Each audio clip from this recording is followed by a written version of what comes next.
আসসালামু আলাইকুম রহমতুল্লাহি ওয়া বারাকাতুহু। আজকে একটা কিচেনের ভিডিও দিচ্ছি আপনাদের মাঝে। অবশ্যই কিচেনে দেখতে পাচ্ছেন একটা কিচেনের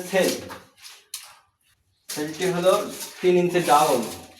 কারণ হচ্ছে যে এই ডাউন দেওয়ার কারণ হলো আপনার আছে ডবল চুলোর আছে একটা মাপ। এটা অবশ্যই আপনার ক্লিয়ার রাখতে হবে 28 ইঞ্চি। ঠিক আছে, এখানে 32 ইঞ্চি আছে, অবশ্যই ক্লিয়ার আছে। আর দ্বিতীয়ত বিষয় হচ্ছে ফ্লোর থেকে 24 ইঞ্চি গ্যাস সিলিন্ডারের মাপ রাখতে হবে। এখানে আছে 27 ইঞ্চি, এটাও অবশ্য ঠিক আছে, সমস্যা না। এবার বেসিং, সিঙ্গেল বেসিং মাপ দিয়েছে 20 inch by 16 inch single basin. এখানে বেসিং দেওয়াও আছে এবং ফিটিং হয়নি, কাজটি চলমান রয়েছে।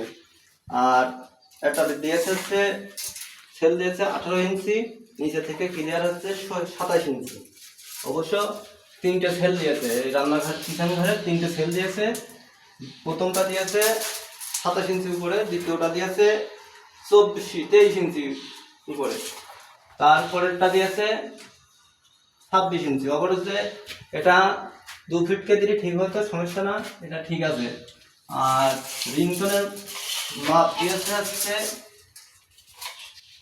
7 ফিট 1 ইঞ্চি, ঠিক আছে।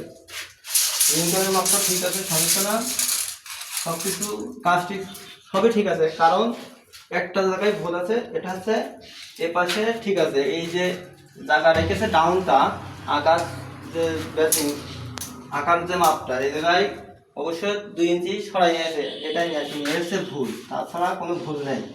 এইটা হচ্ছে ভুল, কারণ হচ্ছে এই জায়গাতে যদি 2 ইঞ্চি সরাই নিয়ে আসতো তাহলে জিনিসটা মজবুত হতো, ফাটার সম্ভাবনা আছে। অবশ্য ফেটেও গেছে এই জায়গাটা, এই ভুল থেকে বিরত থাকবেন অবশ্যই। এই বেসিংটা